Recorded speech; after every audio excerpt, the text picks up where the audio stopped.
we're moving on to the persuasive writing assignment. Also has a few more steps because people don't like to typically be sold.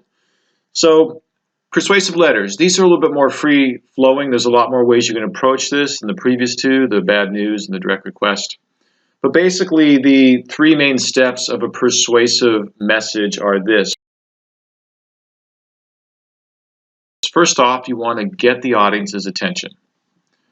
So with the persuasive letter, which is what you're doing for this assignment, an easy way for you to get the reader's attention is to ask them a question.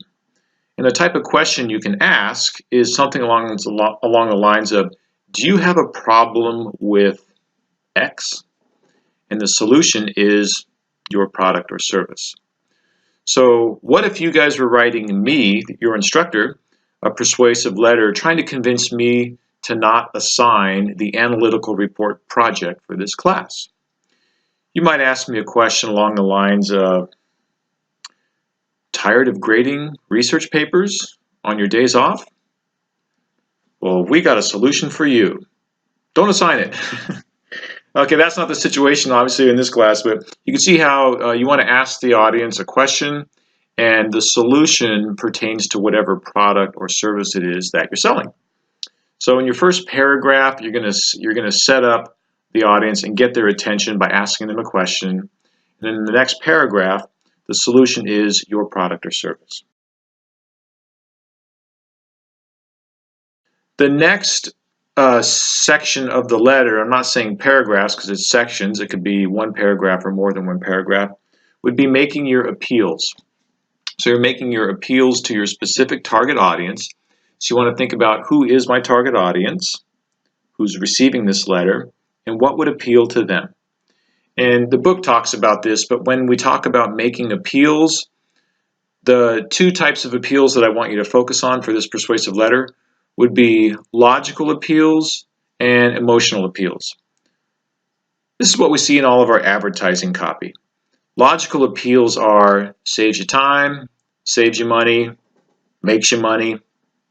Logical appeals. Emotional appeals are makes you attractive, makes you powerful, makes you liked, makes you respected by your peers. Emotional appeals. A good persuasive message has a little bit of both.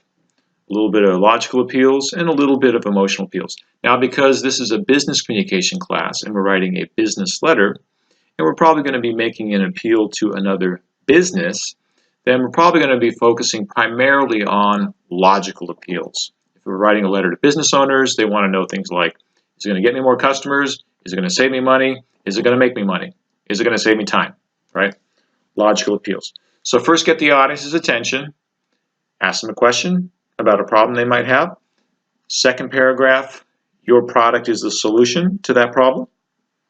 Your third and or fourth paragraphs would be your appeals, logical and emotional appeals. And then in your third section of the persuasive letter, you want to move on to your call to action. In your call to action, you want the recipient of your letter, the reader, the prospective customer, to take the next step. What is the next step that you want them to do? So think about what is the logical next step that would come out of your appeal for your letter. Sometimes it's not, the next step isn't to get them to pick up the phone and buy whatever it is you're selling. It might be to schedule an appointment so that you can go meet with them live and actually finish the sale at that point. But the last step would be a call to action.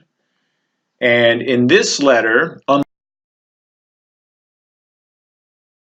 unlike the bad news message, you do include your contact information. In fact, you want to include everything that the reader needs so that you can execute the sale. Give them a 1-800 number or give them an email, but give them everything they need to execute the sale. And the call to action can also include some type of incentive for them to, quote, order now.